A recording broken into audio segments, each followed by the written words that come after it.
Welcome to Parallel Universe. Today, we're talking about Megyn Kelly. Megyn Kelly was never supposed to end up where she is now. Fired from NBC after a disastrous experiment in daytime television, pushed out of primetime cable news, and publicly blamed for a network's cultural miscalculations, her career looked finished by 2018. The media class labeled her toxic, outdated, and unemployable. Former colleagues distanced themselves. Headlines framed her exit as a cautionary tale about what happens when you ask the wrong questions in the wrong era.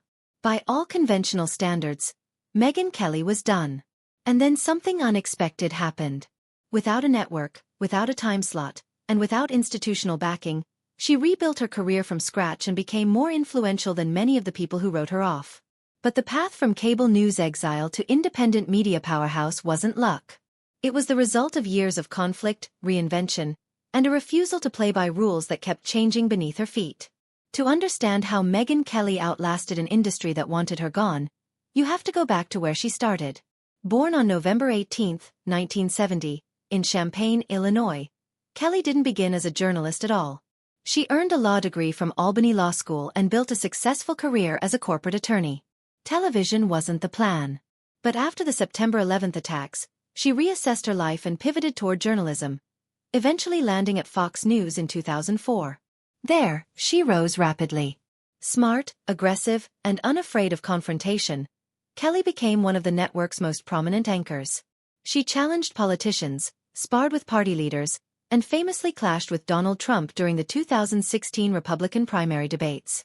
That confrontation made her a household name and turned her into a symbol of independence within a highly partisan media ecosystem. In 2017, NBC offered her a reported 9-figure contract, positioning her as the future face of the network. The move was framed as a coronation. Instead, it became a collapse. Her morning show struggled.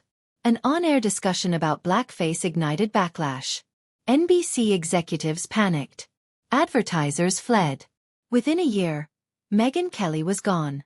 The same press that once celebrated her now treated her as radioactive. But unlike many who disappear after a public firing, Kelly didn't retreat.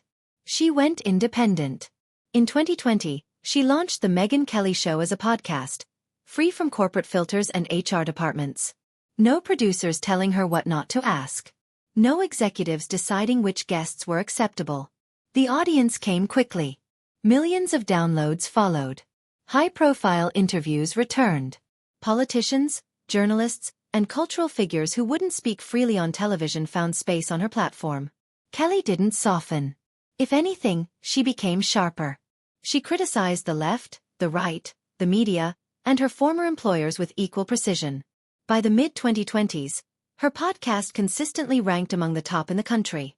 She had more reach than many cable news shows, with a fraction of the overhead. The woman declared finished by network television had built something more durable than a time slot.